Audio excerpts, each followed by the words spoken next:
Hola, hola iglesia, bendiciones, saludos, un abrazo, espero que estén muy bien. Los felicito por estar conectados con nosotros. Estoy sumamente agradecido con Dios, muy contento, no solo por estar aquí en este momento, sino también por ser parte de la iglesia más feliz de Costa Rica, porque no es que no tengamos situaciones difíciles que enfrentar, sencillamente es que escogimos el gozo y por eso somos la iglesia más feliz de Costa Rica. Quisiera iniciar con una oración en esta hora para bendecirlos y para que tengamos como invitado principal al Señor en medio de nuestra reunión. Dice la palabra de Dios que donde hayan 2 o 3 reunidos en su nombre, ahí está Él, y por eso quisiera orar en este momento.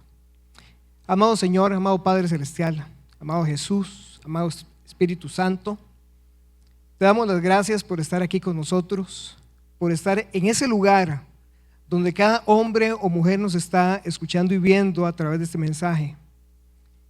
Te pido, Señor, de una manera muy especial, que lo que vamos a compartir en esta hora sea de edificación, sea para animar, sea para bendecir a cada persona, cada familia, cada hombre, mujer, joven o jovencita que esté escuchando y viendo este mensaje. Te alabamos, Señor, y te damos gracias, infinitas gracias, por permitirnos tener este espacio para compartir tu palabra. En el nombre de Jesús, amén. Muy bien, seguimos con la serie Evangelios Sinópticos. Es muy interesante porque cuando yo, por ejemplo, recién convertido, no entendía bien esa palabra sinópticos, ¿verdad? Yo pensaba más bien que era sin algo de vista por lo óptico, y no, significa algo muy diferente. Porque sí es una palabra compuesta, sinóptico, pero la palabra sin es juntos y ópticos sí tiene que ver con visión. Lo cual quiere decir que es, como decía una de nuestras compañeras en otro mensaje, ¿verdad? Eventos que se ven desde enfoques diferentes. Estos evangelistas, Mateo, Lucas y Marcos, hacen que podamos ver similitudes en medio de todos los mensajes que ellos comparten, sobre todo acerca de las enseñanzas y la vida de nuestro Señor Jesús. Hoy vamos a estar compartiendo un par de pasajes que encontramos en el libro de Mateo y también en el de Lucas. El mensaje propiamente se va a centrar en Mateo, el recaudador de impuestos. En el Evangelio según San Mateo, a la altura del versículo 9, capítulo 9, versículo 9, dice la escritura que pasando Jesús de allí, vio un hombre llamado Mateo que estaba sentado al banco de los tributos públicos y le dijo: sígueme. Y se levantó y le siguió. Y aconteció que estando él sentado a la mesa en la casa, he aquí que muchos publicanos y pecadores que habían venido se sentaron juntamente a la mesa con Jesús y sus discípulos. Cuando vieron esto, los fariseos dijeron a los discípulos: ¿por qué come vuestro maestro con publicanos y pecadores? Al oír esto, Jesús les dijo: los sanos no tienen necesidad de médicos, sino los enfermos. Id pues y aprended lo que significa misericordia quiero y no sacrificio, porque no he venido a llamar a justos, sino pecadores al arrepentimiento. Esta es la versión Reina Valera de 1960. En Lucas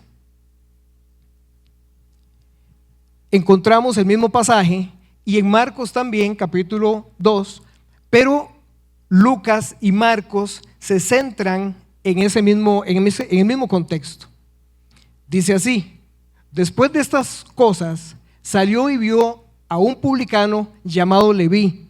Lucas y Marcos no mencionan el nombre de Mateo, sino de Leví, sentado en el banco de los tributos públicos, y le dijo: sígueme. Y dejándolo todo se levantó y le siguió. Y Leví le hizo gran banquete en su casa, y había mucha compañía de publicanos y de otros que estaban a la mesa con ellos. Y los escribas y los fariseos murmuraban contra los discípulos diciendo: ¿por qué coméis y bebéis con publicanos y pecadores? Respondiendo Jesús les dijo: los que están sanos no tienen necesidad de médico, sino los enfermos. No he venido a llamar a justos, sino a pecadores al arrepentimiento. Entre estos dos pasajes encontramos la mayoría de cosas muy parecidas y hay solo unas pequeñitas diferencias. ¿Cuáles son esas pequeñas diferencias? Se le llama Leví, Marcos le dice Leví, hijo de Alfeo, y Mateo le llama por su nombre, le llama Mateo. Ok, hay un significado en el nombre de Mateo y en el nombre de Leví. Interesantemente, Leví, la traducción es el que une a su pueblo. Y en el Evangelio según San Mateo se cita que Jesús le llama Mateo, y la palabra Mateo, traducida del griego y del arameo, es regalo de Dios, don de Dios. Ahora,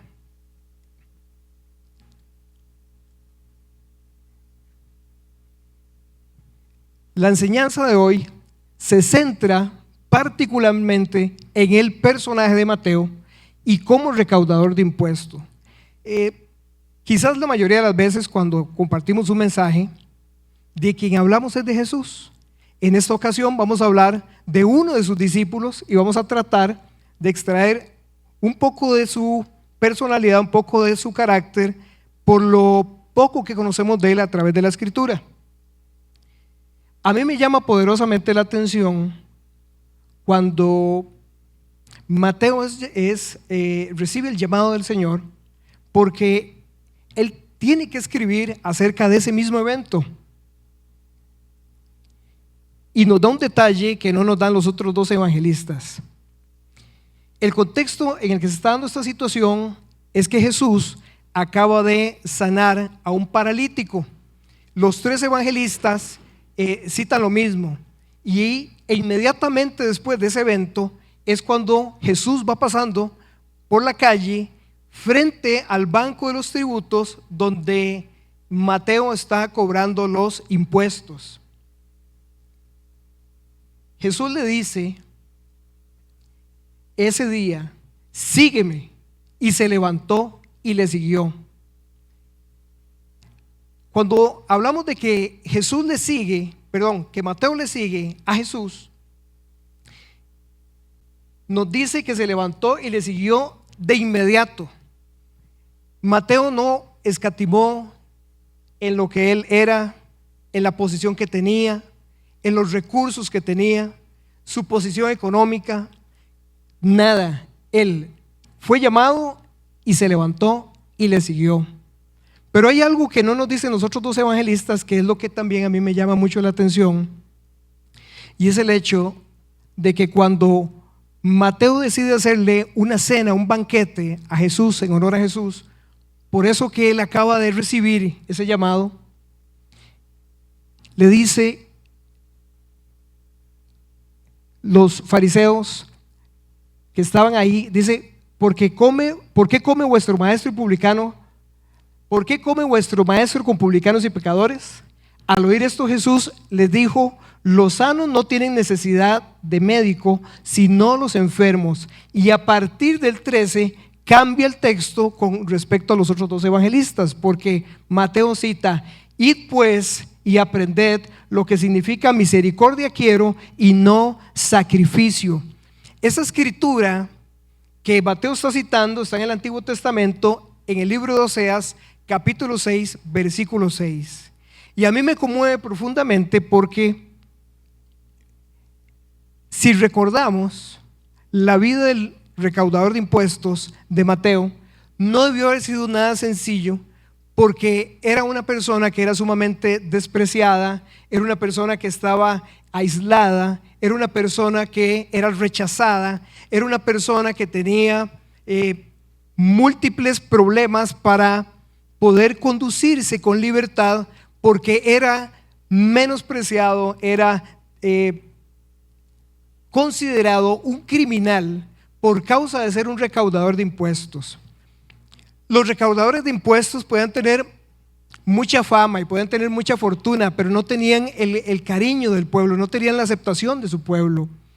Y Mateo menciona a Oseas, capítulo 6, versículo 6, porque Jesús lo que quería era que las personas supieran en específico, estos fariseos y escribas, lo que hay en el corazón de él. Jesús quería que ellos aprendieran misericordia antes del sacrificio.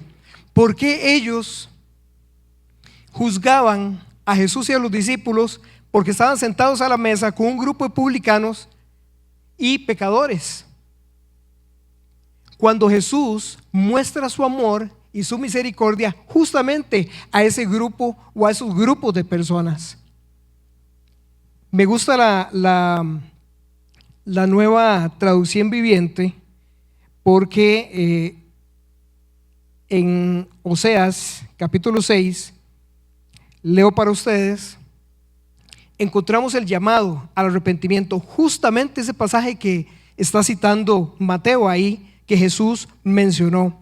Dice: vengan, volvámonos al Señor, Él nos despedazó, pero ahora nos sanará, nos hirió, pero ahora nos vendará nuestras heridas. Dentro de poco tiempo Él nos restaurará para que podamos vivir en su presencia. Si conociéramos al Señor, esforcémonos por conocerlo. Él nos responderá, tan cierto como viene el amanecer o llegan las lluvias al comienzo de la primavera. Oh Israel y Judá, dice el Señor, ¿qué debo hacer con ustedes? Pues su amor se desvanece como la niebla de la mañana y desaparece como el rocío a la luz del sol. Envía a mis profetas para destrozarlos, para aniquilarlos con mis palabras, con juicios tan inevitables como la luz. Y el versículo 6, que es el que encontramos aquí, versa así: quiero que me demuestren amor. No ofrezcan sacrificios más que ofrendas quemadas. Quiero que me conozcan. Eso es lo que Jesús quiere de todos y cada uno de nosotros, que le conozcamos, que nos amemos los unos a los otros. Y Mateo se da la tarea de señalar ese aspecto, a diferencia de los otros dos evangelistas, para hacer énfasis en que el deseo de Jesús ha sido y seguirá siendo que amemos a aquellas otras personas que tienen todavía mayor necesidad que nosotros. Aprendí recientemente que en efecto el costo de seguir a Jesús, de convertirse en un discípulo, es altísimo. La mayoría de las veces a nosotros no nos explican qué tan difícil, qué tan doloroso, qué hay en medio de lo que es seguir al Señor. Mateo tomó la decisión de seguirle. Mateo se convirtió en uno de sus discípulos. Mateo fue llamado por el mismísimo Rey de todo el universo. Y me quiero imaginar ese momento, porque como les decía al principio, Jesús recientemente acababa de realizar un milagro extraordinario, permitiendo que una persona paralítica volviera a recuperar la posibilidad de caminar. Mateo solo vivía sentado en el banco del tributo, cobrando impuestos a todo el mundo, pero de fijo él había escuchado la fama de Jesús, de fijo algunas veces había pasado Jesús ahí frente a su banco, pero no había tenido ningún contacto con él. De seguro Mateo tuvo que haber escuchado: miren, vienen de la casa. Y vieras que agarraron carambas ahí, lo subieron por el techo y lo bajaron por en medio de la sala para que Jesús pudiera orar por él.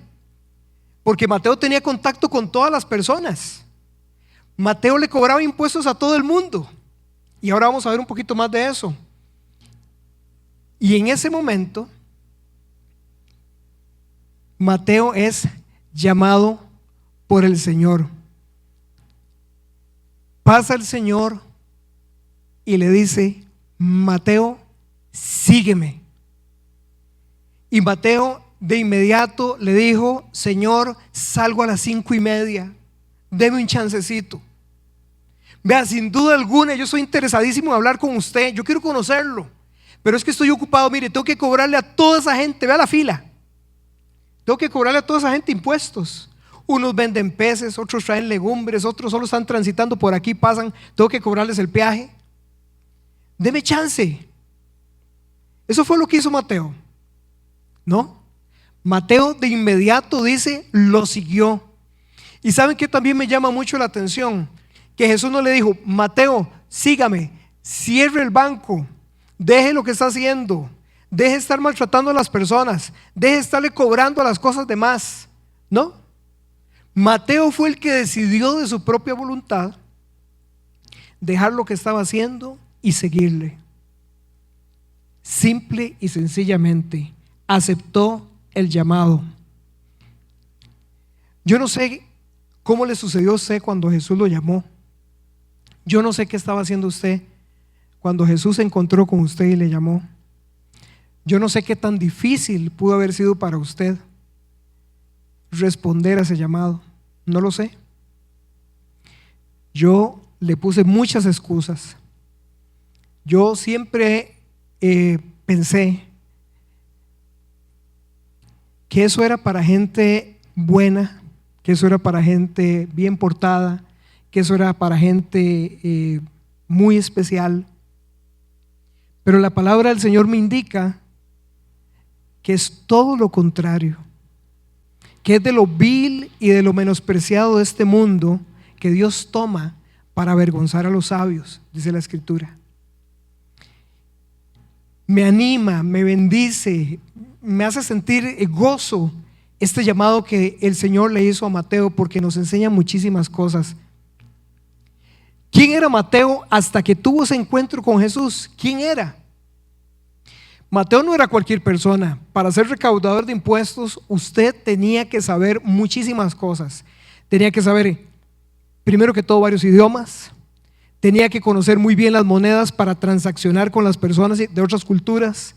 Tenía que conocer el valor de los productos. Tenía que conocer el estimado de los pesos. Era como, podríamos decir que Mateo era como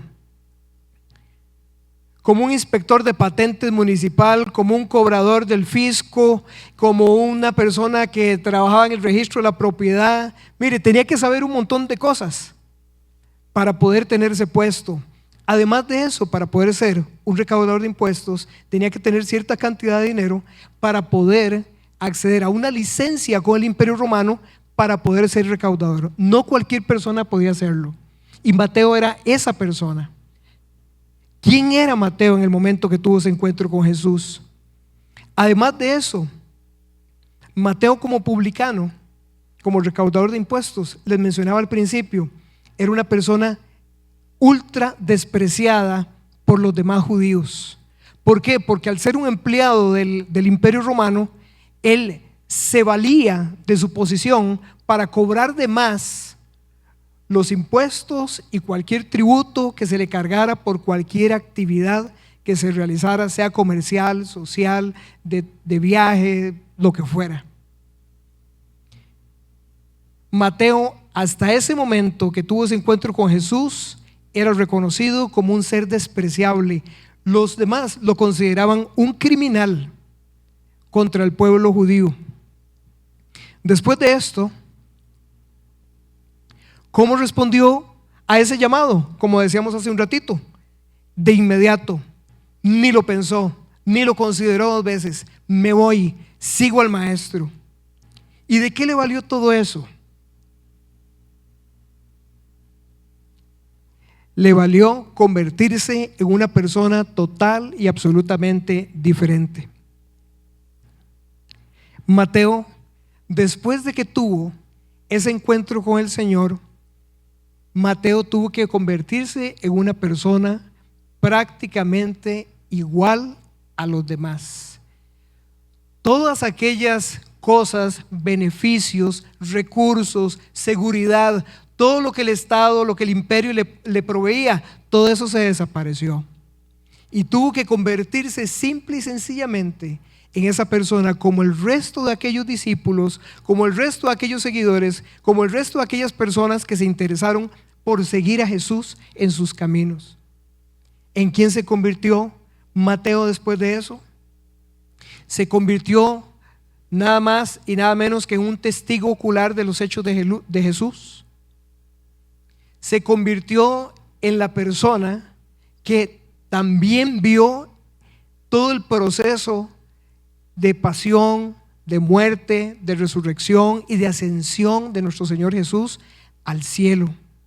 Se convirtió en un predicador, cuenta la historia, porque esto no lo encontramos en la Biblia, pero lo encontramos en la historia de la iglesia, porque gracias al Señor tenemos personas que estudiaron la vida de la iglesia primitiva, y se dice que Mateo estuvo 14, 15 años predicando el evangelio en Judea.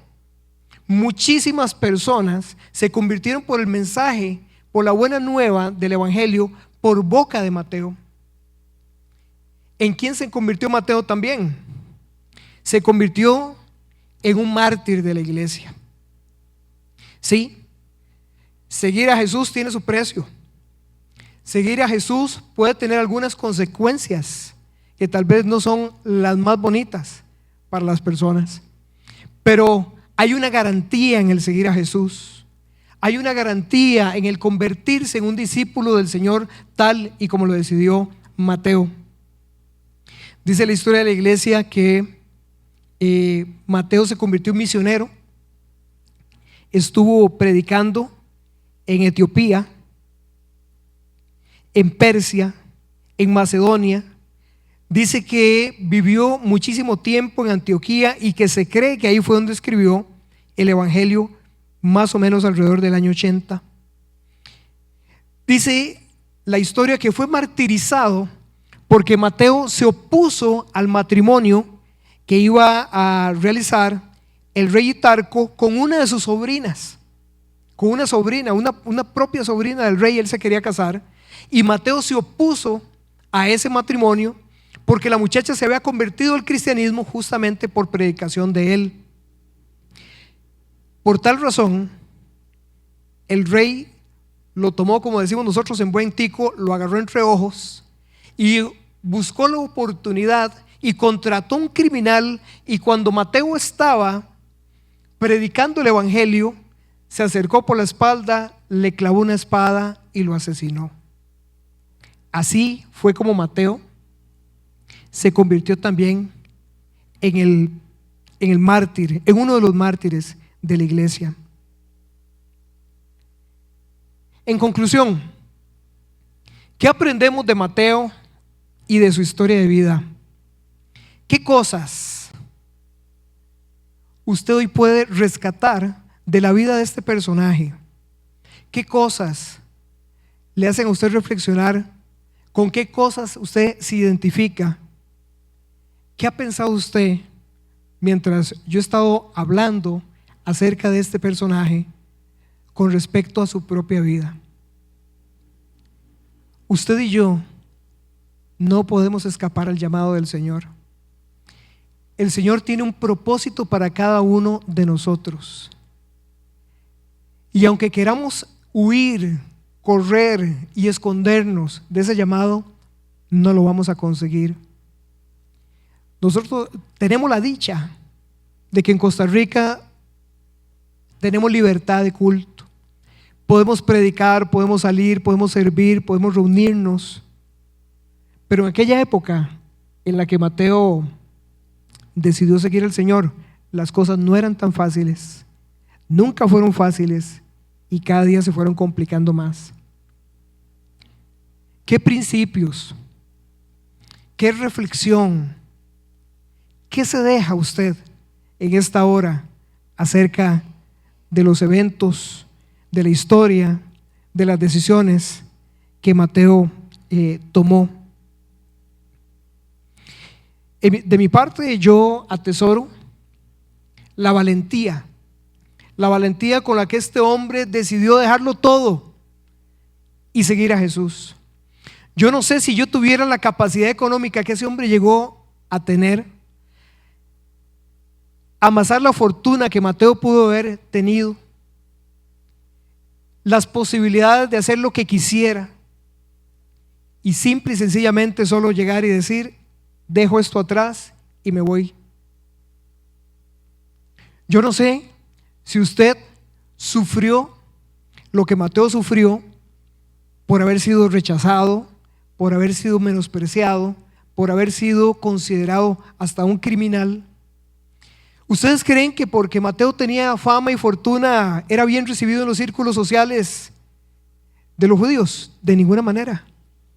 A él no lo querían, a él no lo invitaban. Por eso es que cuando tuvo la reunión y esa cena para, vamos a decir, reconocer al Señor Jesús, solo pudo tener publicanos y pecadores a la mesa sentados, porque eran las únicas personas que le aceptaban a él. Y bendito el Señor que nos declaró en su palabra que no fue por justos, sino por pecadores que vino a esta tierra. Porque los sanos no necesitan un médico, sino los enfermos. Y hoy estoy seguro que en medio de nosotros, en nuestras familias, en nuestros hogares, en la universidad, en el trabajo, en los diferentes lugares donde estamos, todos los días deben de haber muchas personas que todavía no le conocen, y usted es la persona indicada para llevar esa noticia. Usted y yo somos los llamados del Señor para llevar respuestas donde no las hay. Usted y yo tenemos la capacidad y tenemos la posibilidad de tener al Señor en nuestro corazón para compartir con aquellos que aún no le conocen. Antes de terminar, quisiera motivarle y animarle. Usted nos está viendo por las redes sociales, usted se conecta, usted pasa tiempo, invierte tiempo viendo estos mensajes. Como iglesia hacemos todo tipo de esfuerzos para que ustedes, cada uno de ustedes, tenga la posibilidad no solo de conocer un poco más al Señor, sino que pueda también servirle. Queremos marcar una diferencia. Amamos a las personas, pero por supuesto que amamos también al Señor. Y por eso es que queremos hacer este llamado. Si usted todavía no se ha decidido por el Señor Jesucristo, si a pesar de los llamados y las múltiples ocasiones que usted ha tenido de parte del Señor, usted todavía no ha decidido seguirle, yo quiero hacerle una invitación a esta hora. Yo quiero pedirle de manera muy respetuosa que haga una oración conmigo, que se permita una oportunidad. Jesús le ama, Jesús le quiere cerca, Jesús quiere que su vida sea diferente. No sabemos si vamos a tener una vida tan difícil como la de Mateo, pero si la llegáramos a tener, vamos a saber que tenemos al Jesús, que tenemos al Señor con nosotros, que tenemos a Dios de nuestra parte. Yo quiero invitarle en esta hora para que usted en su corazón le dé la oportunidad a Jesús para que Él entre en su vida, para que Él more en su corazón, para que a partir de ahora su vida empiece a tomar un sentido diferente, para que todo aquello que Dios se ha propuesto hacer en su vida y en la mía se cumpla conforme a su voluntad. Permítame orar. Amado Padre Celestial, en el nombre poderoso de Jesús y por la intervención del Espíritu Santo, yo te pido en esta hora, Señor, que todas aquellas personas que se han conectado, que están escuchando y viendo este mensaje, que aún no se han decidido, Señor, por ti, se den la oportunidad de abrir su mente y su corazón para que tú, que viniste a esta tierra, Señor, a dar tu vida por cada uno de nosotros, puedas morar en el corazón de cada uno y de cada una. Te pido, mi Señor, que dándose esa oportunidad, tú provoques una conmoción espiritual positiva en la vida de cada uno de ellos y de ellas. Te pido, Señor, que sus vidas sean transformadas y renovadas y que alcancen el propósito por el cual tú, Señor, los estás llamando y los estás atrayendo a tu reino. Te damos las gracias, mi Señor, te bendecimos y te damos también muchísimas gracias por el ejemplo que Mateo nos da a través de tu palabra. Gracias, Señor, por ese hombre que se atrevió a seguirte. Gracias por ese hombre que se atrevió a convertirse en tu discípulo. Gracias por ese hombre que se atrevió a convertirse en un apóstol, un mensajero. Y gracias porque estuvo dispuesto hasta dar su vida compartiendo el evangelio tuyo. Todo esto lo ponemos en tus manos, mi Señor, dando gracias en el nombre poderoso de Jesús. Amén y amén. Iglesia, muchas bendiciones, un abrazo fuertísimo. Por favor, sigan utilizando todos los recursos que como iglesia podemos compartir. Sigan conectándose y por supuesto también veámonos el próximo domingo. Estamos siempre con los brazos abiertos, siempre deseando verlos y siempre, por supuesto, tratando de compartir cada día mucho más el amor del Señor. Que Dios los bendiga.